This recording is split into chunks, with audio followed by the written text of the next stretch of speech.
Ada yang ditanyakan Bapak Ibu boleh? Oke, silakan Bapak, meja nomor 4.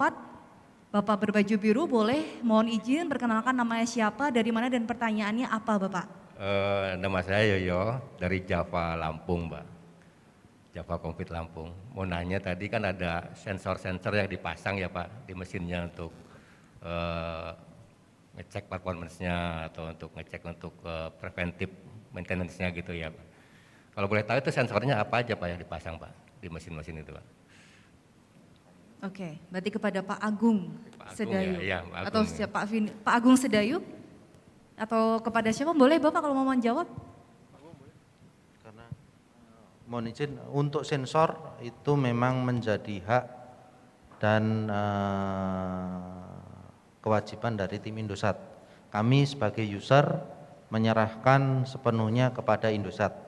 Jadi mungkin yang lebih berhak untuk menjawab mungkin dari kawan-kawan dari Indosat. Silakan Pak Bayu. Terima kasih Pak Antonius. Silakan Pak Bayu. Terima kasih atas pertanyaannya. Mungkin sebelum yang menjawab pertanyaan itu, saya nanggapin Pak Agung Sedayu dulu yang tadi ya. Jadi Bapak dan Ibu sekalian, mungkin kalau kita ketemu 5 tahun atau 10 tahun yang lalu gitu ya, pasti nggak kebayang Indosat ngomongin seperti yang diomongin hari ini gitu. Mungkin orang ingatnya Indosat ya connectivity ya, yang nyediain internet atau mungkin yang paling terkenal nyediain seluler kan gitu, ya kan? Jualan seluler produk kita ada AM3, sekarang ada Tri, setelah merger ada Tri. Nah, Indosat sudah berubah, artinya hari ini Indosat sudah beroperasi di 3 cakrawala atau 3 horizons ya. Horizon 1 kami itu adalah core service atau basic service telekomunikasi yang mungkin Bapak Ibu sudah kenal cukup lama. Ya, seperti jaringan internet maupun jaringan seluler, itu contohnya. Di horizon kedua, itu kami punya layanan-layanan yang sudah masuk layanan ICT services. Seperti itu. Ya, itu kenapa kita kolaborasi salah satunya dengan Google, tapi kita kolaborasi dengan cloud yang lain. Kita ada layanan cloud di situ, ada layanan security, ada layanan teknologi jaringan terbaru ya. Mungkin kalau dulu ada MPLS, sekarang sudah menggunakan SD-WAN dan seterusnya. Nah, baru-baru ini kita bisa sampaikan bahwa Indosat sudah masuk ke cakrawala ketiga atau Horizon 3. Di mana di Horizon 3 itu Indosat sudah mencoba ya, kita sudah memulai menjadi ekosistem enabler atau ekosistem orchestrator untuk mengenable ekosistem dari pelanggan-pelanggan kami. Nah, sejak ngomong Horizon 3 kita sudah nggak bicara ini pelanggan gitu. Karena kalau kita tadi mendengarkan Pak Agung Sedayu penjelasannya, ini sudah co-creation ya Pak ya. Ini kita sudah co-create together gitu. Jadi pada waktu kita masuk di Horizon 3, itu kita bicara di inovasi bersama. Menciptakan layanan produk service bersama sudahan, seperti itu. Ya.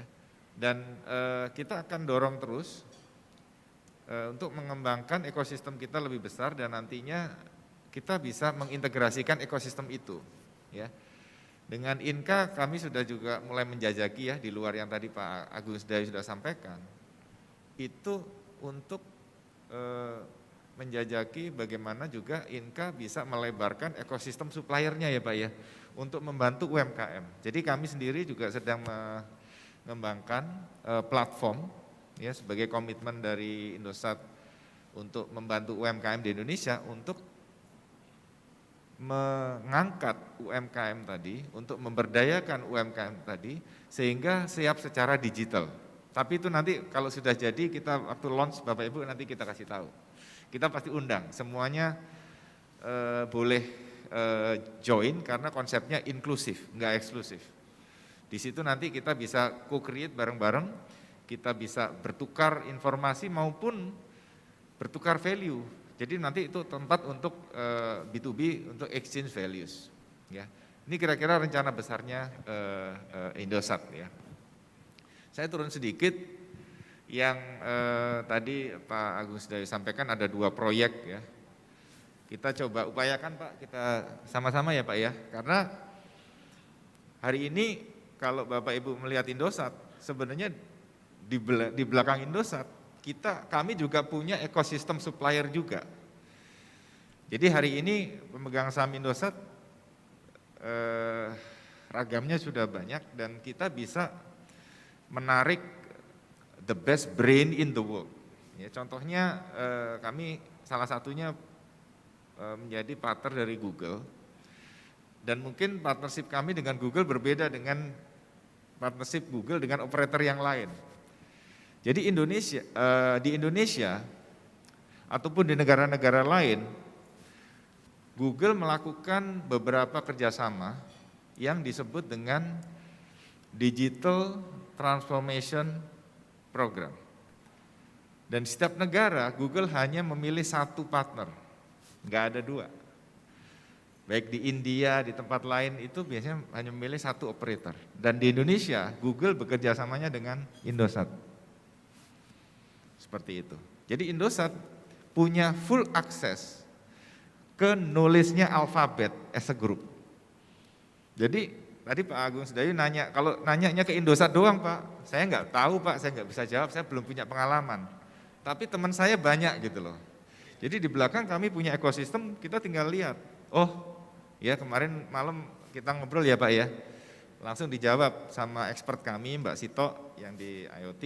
Oh iya Pak, di Alphabet yang udah pengalaman mengimplementasikan ini di negara ini. Kita tinggal tarik aja learning dari situ, kita bisa replicate di Indonesia.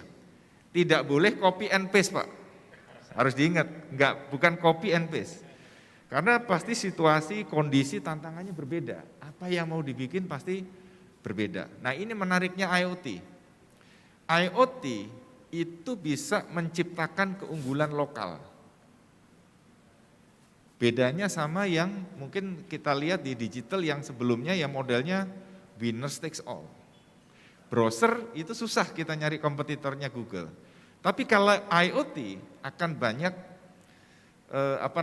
winner-winner yang lokal karena dia sangat menguasai kondisi yang lokal tadi. Dan dia bisa bersaing karena bisa menggunakan meleverage teknologi yang 1 level seperti itu.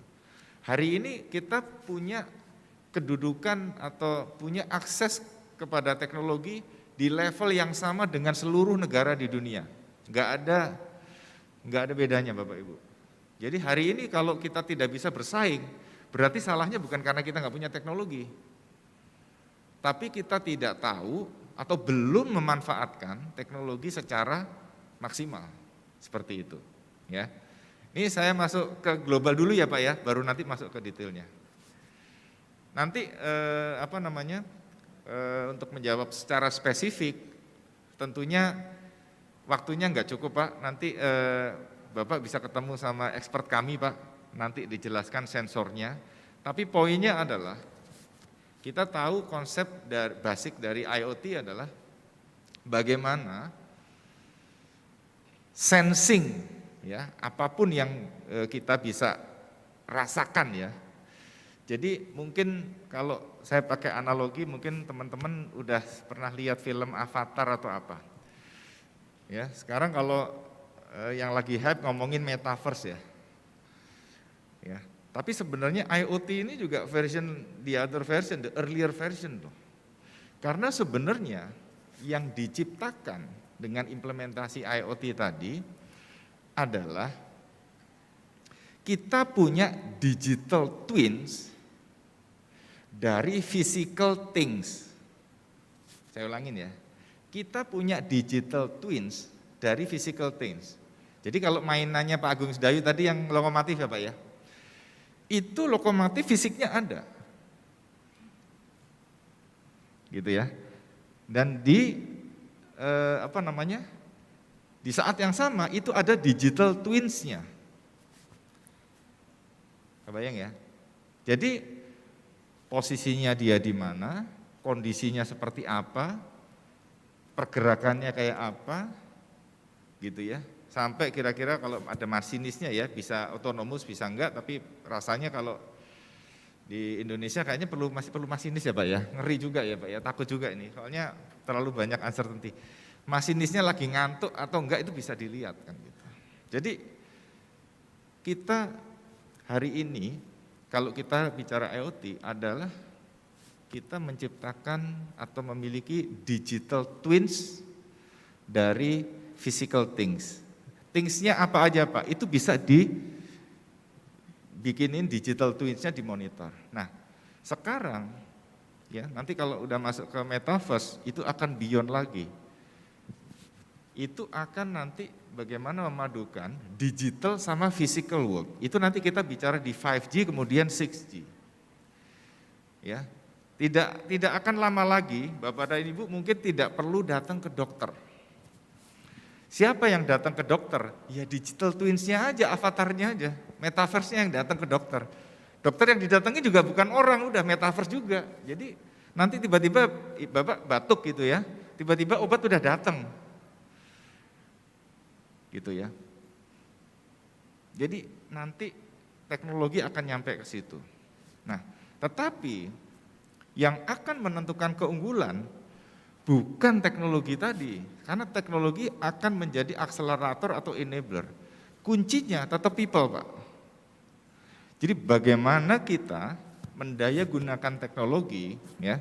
Kalau ingat almarhum Pak Habibie ya, ini guru kita kan Pak Habibie ya. Bagaimana menggunakan teknologi itu tepat guna. Jadi kita harus mulai dengan clear objektif, ya. Saya kira Bapak dan Ibu sekalian tadi sudah mendengarkan ya dari Pak Agung, dari Pak Anton dan juga dari Pak Iwan, semuanya punya manufacturing itu punya clear objektif. Yang paling sering disebutin itu paling improvement di OII-nya Pak ya. Itu yang paling sering itu.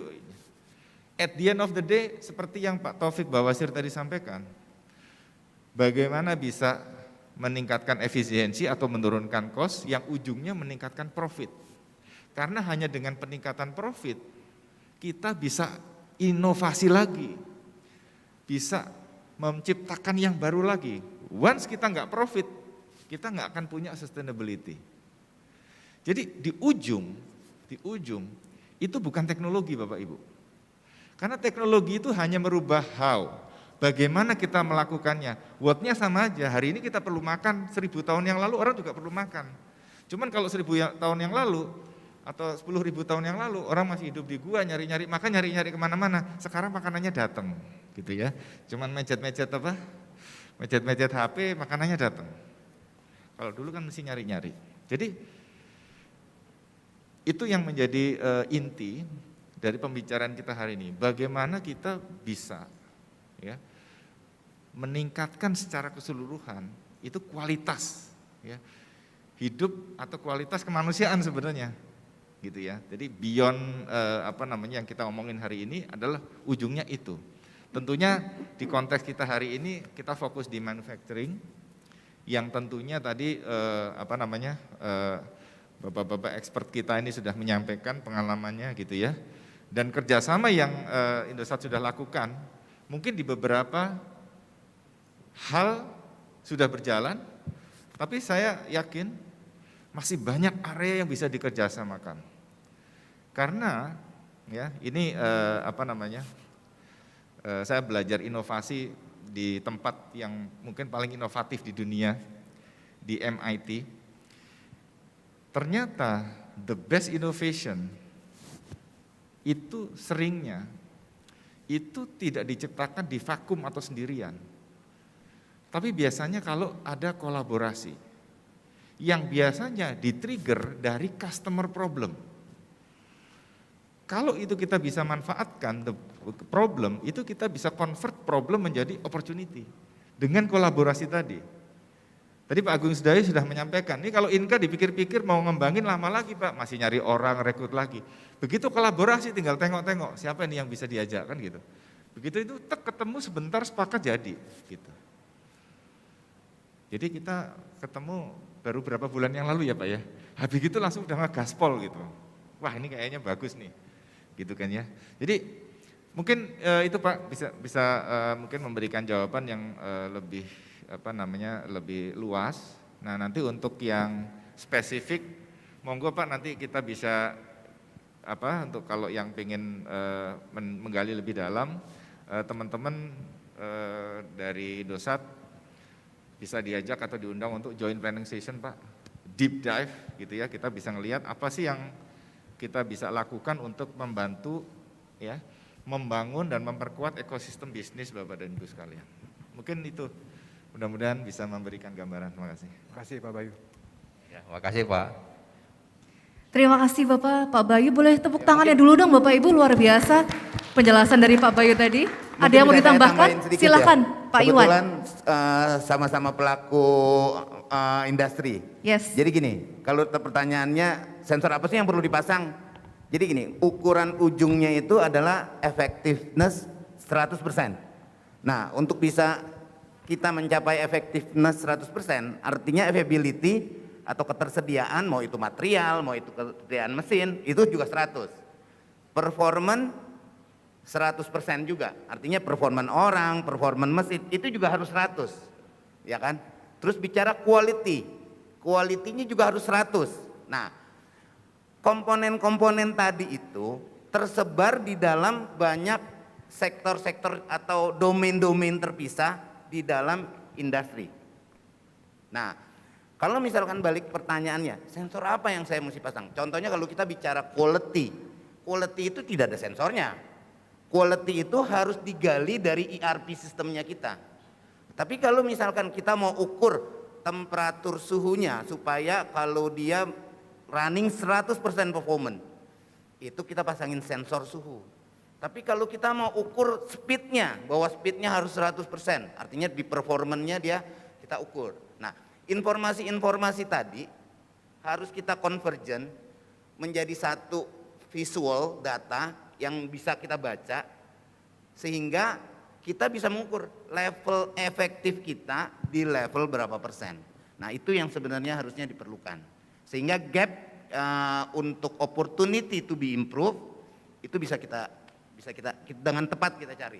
Artinya kalau tadi Pak Iwan kasih contoh kualitas, itu yang bisa dibayangkan adalah untuk menciptakan kualitas ini, kondisi apa yang dibutuhkan. Dan ukuran-ukurannya itu yang disetting Pak, dan sensor untuk itu yang disiapin. Mau getaran, mau suhu, mau kelembapan, mau itu. Nah, saya nggak tahu Bapak isinya apa aja. Kalau kemarin ngobrol-ngobrol Java, saya kebayangnya itu pakan ternak aja. Ternyata produknya banyak banget ya Pak ya. Jadi memang sangat tergantung juga manufacturingnya apa nih. Tapi intinya optimum ya OII-nya tadi itu yang harus dicapai. Tentunya dengan kualitas ya dan harga. Tadi Pak Agung udah ngingetin QCT kan Pak, selalu kan quality, cost sama time gitu. Itu yang kita kelola supaya menghasilkan output yang paling baik. Nanti monggo Pak kita bisa ngomong yang lebih detail lagi. Terima kasih. Sudah cukup Pak Bayu, Pak Iwan, mungkin Pak Sedayu, Pak Antonius ada yang ingin ditambahkan? Sudah cukup ya, berarti sudah jelas Bapak. Intinya depend on, tergantung ya yang mau diukur apa dan juga bagaimana manufaktur bergerak di bidang apa untuk mendapatkan profit yang terbaik, hasil output yang terbaik. Kalau ayam gitu misalnya nanti kan gimana, kapan jam makannya optimal. Ya. Terus jam segini makan apa, minum apa, itu kan itu bisa dioptimalkan Pak. Bisa diukur ya Wan nanti ya, bisa diperkirakan untuk bisa mendapatkan telur yang banyak begitu misalnya kalau ayam tadi contohnya. Tapi ini tentunya scale-nya lebih besar lagi. Terima kasih tepuk tangan sekali lagi Bapak Ibu. Pak Lingga saya mohon izin membuka pertanyaan berikutnya. Kali ini kita akan memberi kesempatan kepada Bapak Ibu yang sudah bergabung melalui virtual di sambungan Zoom. Sudah ada pertanyaannya rekan-rekan dari tim panitia? Berikut pertanyaannya, boleh ditampilkan di screen. Ya, pertanyaan dari Bapak Yadi dari Bandung ini Bapak-Bapak. Pertanyaan untuk Bapak Agung Sedayu. Terkait beberapa pekerjaan manufacturing di Inka yang masih membutuhkan tenaga operator manusia atau disebut juga dengan craftsmanship, bagaimana cara Inka bisa mendigitalisasi fungsi craftsmanship tersebut? Monggo Pak Agung Sedayu. Oke, terima kasih. Jadi kembali sebagai sebuah perusahaan, apalagi Inka BUMN, pasti yang dipikir banyak, tidak hanya profit, tapi bagaimana menyejahterakan orang-orang di sekitarnya. Itu juga menjadi value yang harus kami jalankan sebagai BUMN. Ini adalah tahap kami gegeran atau kami berdebat di tingkat direksi. Permasalahan terbesar kami semua direksi sepakat bahwa IoT itu harus jalan, bahwa Internet of Things itu penting, digitalisasi itu harus jalan. Tetapi digitalisasi yang seperti apa yang harus dijalankan? Siapa yang harus dikorbankan? Dan itu tidak boleh dikorbankan. Pada saat kita ngomong otomatisasi, pasti langsung kita melihat, orang ini pasti pergi. Dan itu yang tidak boleh dijalankan. Sehingga kemudian kami berdebat ramai dan memutuskan bahwa 4.0 Inka adalah 4.0 versi Inka. Kita tidak harus melalui 3.0 dulu untuk menuju 4.0. Di mana kami sudah selama ini di brainwashing bahwa kalau untuk menuju 4.0 Anda harus melewati 3.0. Alat Anda harus otomatis semua. Tidak. Kami filosofinya tidak dapat lah, kami memang tukang ya. Untuk itu kami kemudian menghubungi Manchester University. Kemudian minta British Council membiayai, untungnya mau. Kemudian kami menghubungi ITB, untungnya LPDP mau membiayai. Sehingga penelitian ini dilakukan oleh Manchester University yang dibiayai oleh British Council, juga diteliti oleh orang ITB, berkolaborasi dibiayai oleh PDP untuk membuat 4.0 versi Indonesia atau versi Inka itu yang cocok seperti apa. Di mana kami harus mengakomodasi craftsmanship, kami harus mengakomodasi orang-orang tersebut. Sehingga seperti tadi, keputusan Inka akhirnya, ya kami akan memasuk 4.0 tanpa harus melewati 3.0. Untuk itu, kami akan membuat orang-orang ini dideteksi sebagai robot oleh sistem. Para pekerja ini akan dituntun oleh tool. Ada namanya workstation di tiap area. Di situ akan muncul pop-up. Karyawan namanya A saat ini harus mengerjakan pekerjaan B. Karyawan akan datang menyentuh, saya start, kemudian dia bekerja B. Dengan petunjuk yang juga dimunculkan. Setelah selesai, karyawan tersebut menombol, saya sudah selesai. Dari situ semua digital itu ada. Jadi yang disampaikan oleh Pak Bayu tadi digital twin, iya kami mendigitalkan setiap proses yang ada di Inka. Pada saat memasang kursi, muncul di workstation pop-up. Untuk memasang kursi ini butuh sekian jumlah baut. Nanti orang PPC, orang gudang akan mengklik, ini sudah ada. Oh berarti barang sudah di dekatnya. Kemudian tukang akan muncul, yang boleh mengerjakan kursi ini sesuai perintah dari supervisornya ada 3 orang. Ya hanya orang itu yang bisa mengerjakan di area sini. 3 orang itu akan datang, mengklik lagi, klik, 3 orang sudah hadir. Kemudian kerja. Setelah kerja, 3 orang itu akan menyelesaikan, klik, sudah kerja. Orang quality control datang, oh pekerjaannya sudah selesai. Quality control akan melihat, akan muncul lagi pop-up. List yang harus dicentang apa saja. Oh ini sudah lolos quality controlnya. Sudah dicentang, orang quality control akan ngeklik lagi, klik. Oh berarti ini produksinya sudah diselesaikan, kualitinya oke. Next berikutnya apa? Itu yang kami digitalisasikan itu. Jadi 4.0 versi Inka adalah 4.0 untuk orang. Kami membuat orang tetap bekerja, tetapi kami menyiapkan digital twin-nya. Sehingga benar-benar semua data pekerjaan ini masuk, berdasar itu kami akan mengambil keputusan. Kira-kira itu. Kira-kira seperti itu. Terima kasih Pak Agung Sedayu menjawab pertanyaan dari Pak Yadi dari Zoom tadi. Jadi memang ya Pak ya, 4.0 versi Inka ya Pak. Kalau bisa seminimal mungkin mengurangi SDM, tetap diberdayakan begitu Pak, tapi didigitalisasi. Luar biasa, tepuk tangan sekali lagi untuk PT Industri Kereta Api Persero. Siapa tahu bisa diterapkan juga oleh rekan-rekan yang lain ya, karena ini dilematis begitu Pak. Wah, Bagaimana nasib saya, misal pekerja begitu, nanti digantikan oleh robot, digantikan oleh teknologi, tapi kita tetap tidak bisa mengesampingkan bahwa mereka juga butuh pekerjaan. Dan itu yang ditetapkan oleh Inka, tentunya semoga dapat terus dipertahankan Bapak, dan terus dikembangkan lagi. Siapa tahu nanti rencana ke depan seperti apa Pak Inka? Ya. Nah, untuk plafon ini memang kami ingin bekerja sama dengan Indosat untuk membuat platform ini, karena Oke. platform ini harus kami copy kepada industri, ekosistem industri kami yang di bawahnya. Kami Inka itu integrator, yang membuat kursi kan bukan Inka, tetapi kami Inka harus bisa mengawasi orang yang membuat kursi.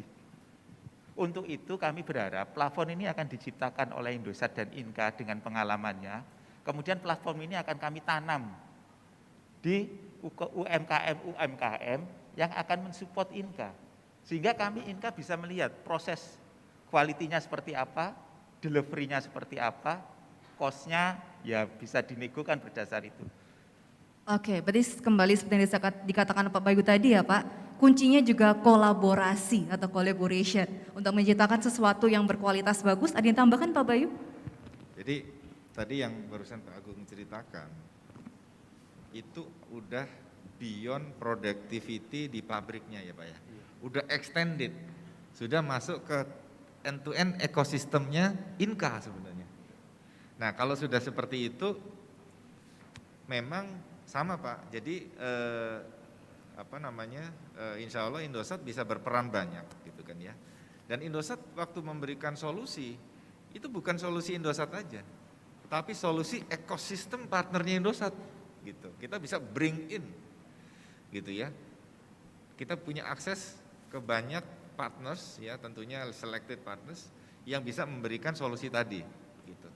Jadi kita lagi explore ya Pak ya untuk yang ekosistemnya. Ini mudah-mudahan akhir tahun udah jadi Pak. Ini sekarang lagi dimulai mudah-mudahan.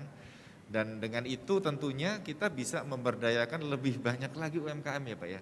Dengan mereka betul-betul bisa menjadi bagian integral dari suatu proses manufacturing yang terukur ya, yang bisa diukur OE-nya ya Pak ya sampai kualitasnya tadi. Terima kasih.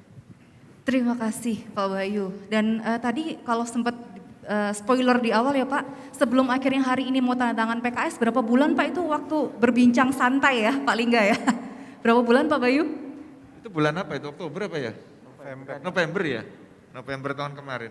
November ya, belum ada 6 bulan ya Pak berarti ya, masih baru. Ketemu breakfast aja di Jadi dari ngobrol santai sembari breakfast menjadi sesuatu yang insya Allah besar bermanfaat untuk Indonesia nanti ke depannya.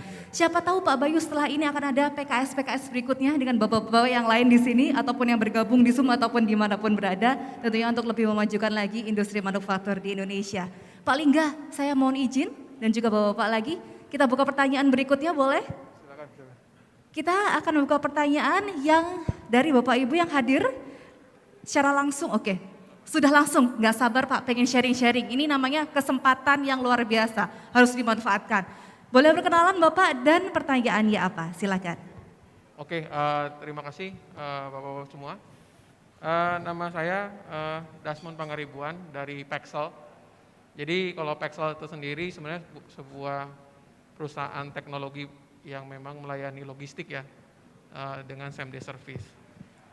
Sebelumnya kita sebenarnya ada pertanyaan dan juga ada sharing sedikit penggunaan IoT yang kita lakukan selama ini gitu.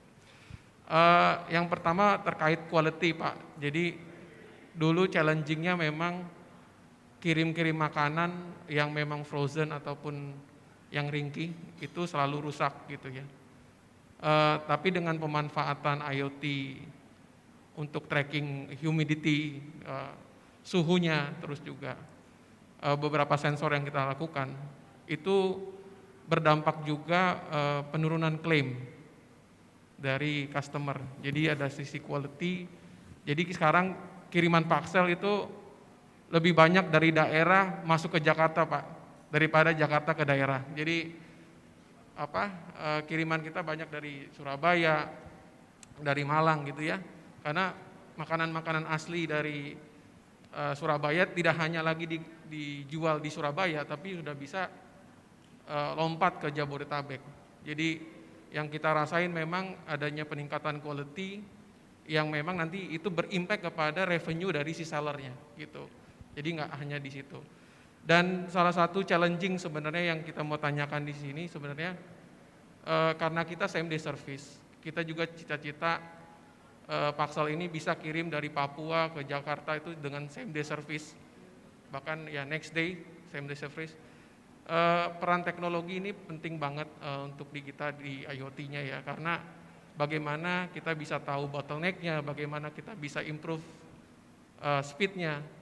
Jadi yang kita mau tanyakan mungkin dari bapak-bapak yang sebenarnya udah pernah ada pengalaman bagaimana penerapan IoT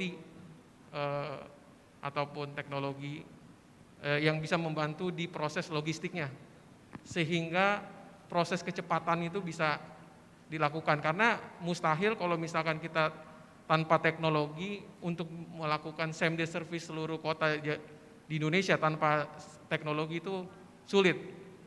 Dan juga reliability-nya bakal rendah karena kita nggak punya alat yang memang atau dashboard yang memantau reliability dari sebuah prosesnya gitu. Jadi itu sih yang kita mau tanyakan, mungkin bisa berbagi pengalaman bagaimana meningkatkan kecepatan dari proses logistik dari mulai kita pick up mungkin ya sampai di warehouse manajemennya, di pergudangannya, sehingga kecepatan itu bisa dan same day service dari kirim Papua, Maluku ke Jakarta itu bisa kita lakukan kayak gitu. Terima kasih Pak. Terima kasih. Silakan siapa yang ingin menanggapi Bapak? Monggo, boleh Pak Iwan, Pak Bayu, Pak Agung atau Pak Antonius? Tadi dari Paxel ya Pak ya? Ya. Jadi tadi Mas apa dari Paxel? Boleh kenalan lagi Mas, tadi tidak terlalu dengar namanya Mas siapa? Agak nggak jelas tadi. Sorry. Iya. Mas siapa namanya Mas? Saya Dasmon Pangaribuan. Dasmon. Oh Pak Dasmon. Iya. Oke. Dasno. Ya. Jadi Dasmon Pak. ya, Dasmon, oke. Jadi memang Pak Dasmon kan Paxel bergerak di logistik ya Pak ya. Betul, Pak. Dan tadi tantangannya adalah ini kayaknya mungkin pelanggannya salah satunya istri saya nih, kan dia suka mesen Suka makanan. check out Suka online mesen, ya. Iya, suka kuliner dari mana-mana, dari Palembang, dari Surabaya, dari Jogja, dari Solo, ada Betul. aja. Tiba-tiba ada gudeg. Marketplace ada aja Pak ya. Tiba-tiba ada gudeg di rumah gitu kan ya. Dari mana nih? Dari Jogja loh. Kapan datangnya gitu kan. Jadi gini Pak, mungkin kalau nggak salah berapa bulan yang lalu kita ada Connect juga yang terkait dengan cold chain ya. Dan memang salah satu yang menarik dari logistik yang related sama perishable product. Ini kalau makanan kan ikutan perishable product ya. Nanti Pak Iwan pasti bisa nambahin di pengalamannya beliau nih. Ini memang unik gitu. Karena hitung-hitungannya nggak bisa diukur dari logistiknya aja. Maksud saya gini, kita tetap harus tahu ya, dari yang produsennya sendiri, makanan ini speknya itu seperti apa. Makanan itu speknya gini, kalau dia disimpan di suhu 20 bisa berapa lama gitu. Kalau disimpan di suhu 10 berapa lama, kalau 0 berapa lama, kan gitu. Kalau yang fresh ready to eat itu pasti kan nggak bisa lama-lama, kecuali beberapa jenis makanan tertentu, kayak gudeg, kayak rendang itu masih bisa gitu ya.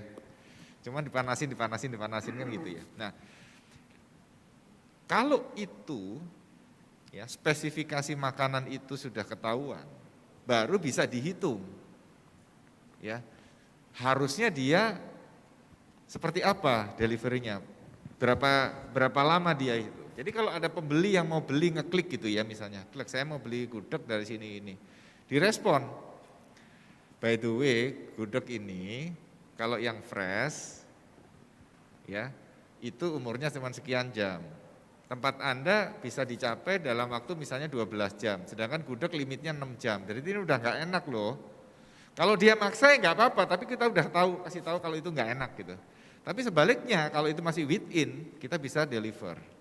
Jadi memang untuk yang cold chain itu memang perlu desain yang lebih khusus sih Pak. Karena dia perishable product ya, susu juga ya Pak ya. Jadi spesifik gitu. Nah mungkin yang bisa lebih otoritas, yang lebih mumpuni untuk menjawab ini Pak Iwan nih, saya nyalakan Pak Iwan nih, monggo Pak. Ya. Mungkin gini, kalau kita bicara cold chain, supply chain, itu memang terus terang mahal dan pemainnya nggak banyak. Kenapa? Karena harga satu mobil cold chain-nya ya udah mahal. Makanya di case kita itu kita nggak outsource, karena nggak bisa di outsource. Karena ada temperatur yang memang harus kita jaga. Misalkan dari proses produksinya 16, terus sampai keluar gudang, sampai di dalam mobil 16, sampai di tangan customer harus 16. Karena perubahan suhu itu akan mempengaruhi quality. Nah, kalau bicara sensor, di mobil itu kita pasang sensor. Kalau di case-nya saya ada 6 sensor. Sampai kita hitung berapa kali dia buka pintu. Jadi kalau misalkan driver ini harus yang pertama yang kita ukur adalah driving behavior-nya. Ini orang bawa mobilnya sebentar-sebentar ngerem, ngebut-ngebut.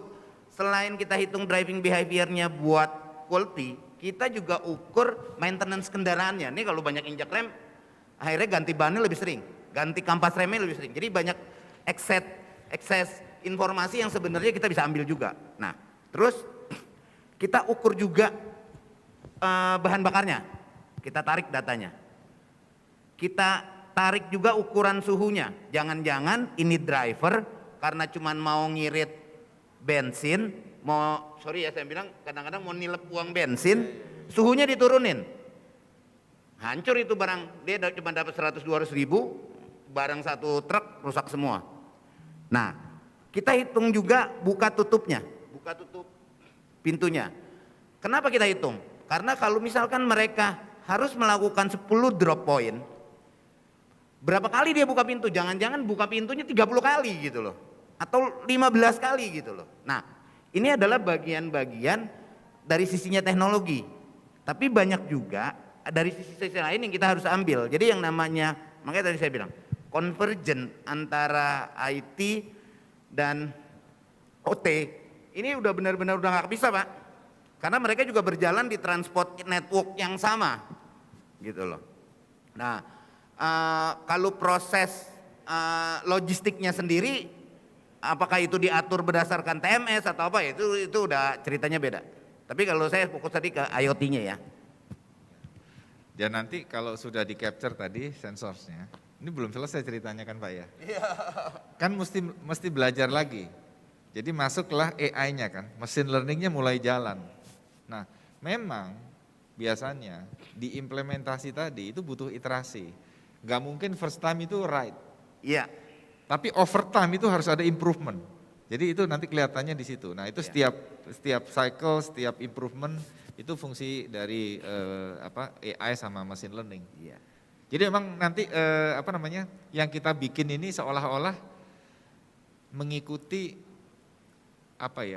model bagaimana kita manusia ini melakukan sesuatu gitu. Jadi learning. Jadi kuncinya IoT itu, kalau hanya IoT sensor masuk ke sini itu nggak ada value-nya gitu. Dia hanya ada value kalau dia bisa learning, bisa melakukan improvement sehingga terjadi peningkatan tadi ya, OEE, efisiensi maupun productivity gitu. Kira-kira mudah-mudahan itu ya, mudah-mudahan menjawab. Terima kasih. Boleh, Nabi. Monggo Pak. Oke, jadi permasalahan ini kan memang permasalahan Indonesia yang juga selalu digembar-gemborkan oleh Kemenko Marves. Betapa kita sangat bergantung kepada produk impor untuk cooling chain ini. Sehingga setahun yang lalu, enggak sampai lah, 6 bulan yang lalu, Inka kan sudah bisa membuat AC, sudah proven lah membuat AC untuk produk kereta, semua itu Inka yang membuat AC-nya sendiri. Kami mempunyai kapasitas desain itu.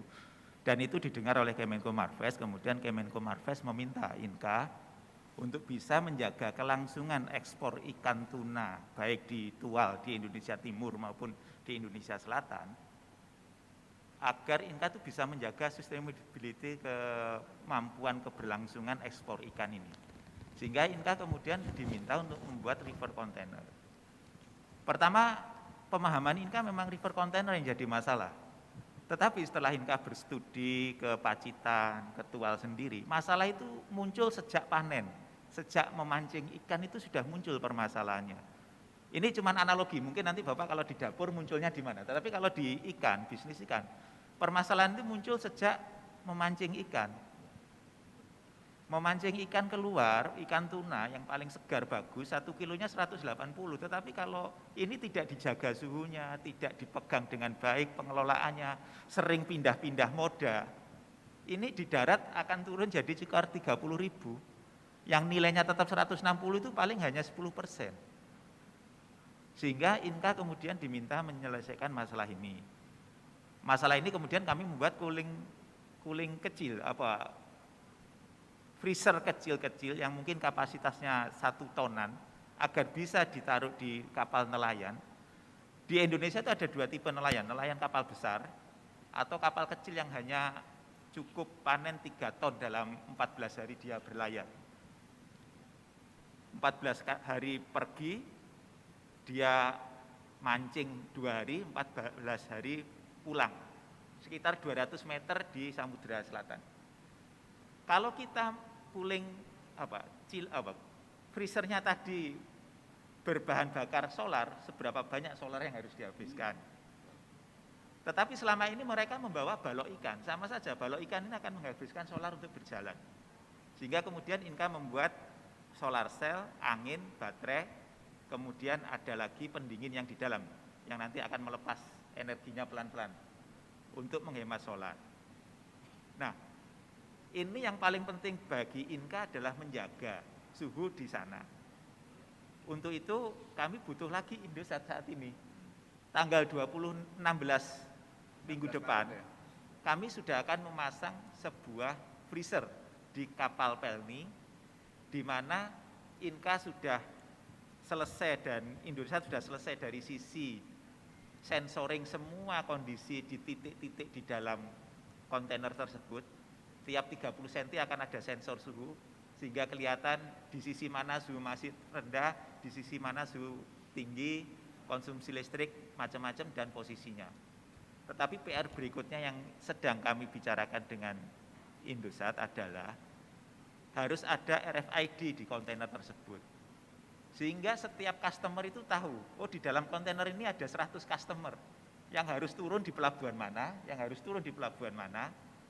Pelni akan paham, di dalam kontainer ini ada 100 package orang yang pesan space, yang akan turun di Jakarta package nomor sekian, yang akan turun di Surabaya package nomor sekian, dan itu tercatat. Itu yang dibutuhkan Pelni, yang kemungkinan harus kami kembangkan dengan Indosat, dan akan mulai dioperasikan nanti tanggal 16 Maret ini. Kira-kira jadi kebayang itu nanti ikannya naik, ekornya mesti langsung dicepret pakai RFID gitu ya, udah di tagging, udah gitu register, begitu sudah di tagging, cek, dia langsung ke satelit, ke register, oh ikannya sudah masuk di kontainer. Beratnya segini, gitu kan ya Pak ya, dan seterusnya, panjang, lebar, nggak tahu lah, dia parameternya apa aja itu nanti udah dimasukin. Jadi memang kalau bicara tadi ya, logistik untuk makanan yang fresh itu tadi, ini kan perishable product, umurnya terbatas gitu. Tapi value-nya tinggi banget. Nah, value tergantung dari tadi ya, bagaimana kita menjaga dia di di lingkungan idealnya gitu. Mudah-mudahan jawab.